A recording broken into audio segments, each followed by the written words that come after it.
The price of duty score. Amina's love story began the day she arrived at the NYSC camp. Among the many instructors, there was one whose presence could not be ignored, Musa. He was the kind of man whose voice could silence an entire parade ground. Strict, disciplined, unshakably focused. Rules were rules, and Musa enforced them without exception. Yet despite his firmness, there was something about him that drew people in. The male corps members admired his courage, his confidence, and the way he carried himself like a true soldier. The female corps members admired something else, his commanding presence, the quiet strength in his eyes, and the respect he commanded without even trying. Even other camp civilian staff always admired his hardworking and teamwork spirit with corps members. To many, Musa was more than an instructor, he was the standard they wished to measure up to. During the interplatoon competition, other platoons often teamed together just to try and beat his platoon, but Musa's platoon always came first in all camp activities, from drills and parades to obstacle courses and social events. Under his watch, mediocrity had no place, and victory was almost a certainty. Amina's first encounter with Musa was far from romantic. One morning, while others stood on the parade ground, Amina remained in the hostel changing her torn cloth. Musa found her there. With a firm voice, he ordered her out, and as punishment, he made her double rounds the parade ground, 10 full laps, before joining the others. Then, without another word, he marched her to the front of the parade for everyone to see. Amina's cheeks burned with embarrassment. Her heart pounded, not from the running, but from the sting of public shame. After marching her to the front, Amina was ashamed of herself. In her mind, she told herself she could never forgive Musa for humiliating her that way. She thought that was the end of it. But fate had a different plan. After camp, Amina was posted to a barracks for her primary assignment. On her first day, she walked through the tall iron gates, clutching her NYSC posting letter. She entered an office, and there he was. Musa. Still in full uniform, with that same unshakable presence. For a moment, Amina froze, then managed to say, "Good morning." He looked up, recognized her instantly, and the corners of his mouth curved, just slightly. "Your letter," he said, hand outstretched. His tone was calm, but carried that same firm edge. Musa scanned the letter, nodded once, and said, "Welcome to the barracks, Corporal Amina."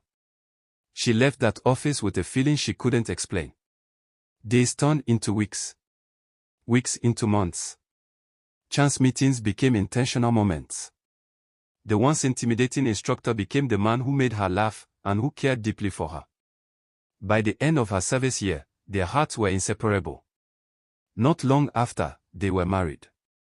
1 year into their marriage, Musa was sent for a military operation in Zamfara. It was dangerous, but he wore his uniform with pride. For months, his battalion fought bravely, countering attack after attack. Until, just 1 month before the operation's end, tragedy struck. Insurgents infiltrated the camp. The battle was fierce. A grenade exploded, its shrapnel tearing through Musa's chest. He fought to stay alive, to go home to his beloved wife, but he could not make it. The morning was quiet. Amina was arranging their small living room when a soft knock came at her door. Once, twice. She opened it, and froze. Standing there was Abdullahi, one of Musa's closest friends from the barracks. His uniform was neat, his boots polished, but his eyes carried a sorrow too deep for words. In his hands, he held a folded Nigerian flag.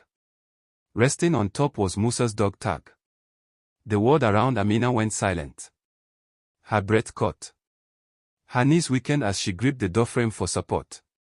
Abdullahi's voice was low, almost breaking. "Amina. I'm sorry." Musa fought bravely, till the very end.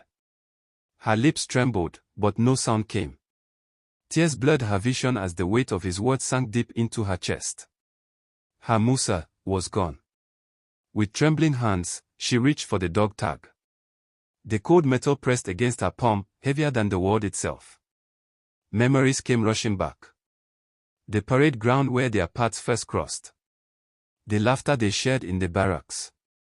Their wedding day. The promises whispered late at night. Promises Musa had kept, even to his last breath. Amina sat quietly on the floor, clutching the folded flag tightly against her chest. Through her tears, she understood a painful truth she had always feared. Musa's life was never hers alone. It was a gift, one he had given to his country.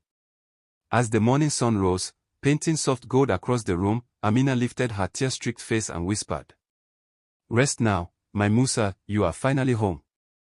From that day forward, she carried his name, his memory, and his love. Not as a burden, but as a flame that would never fade. This is a sacrifice paid for a duty cause.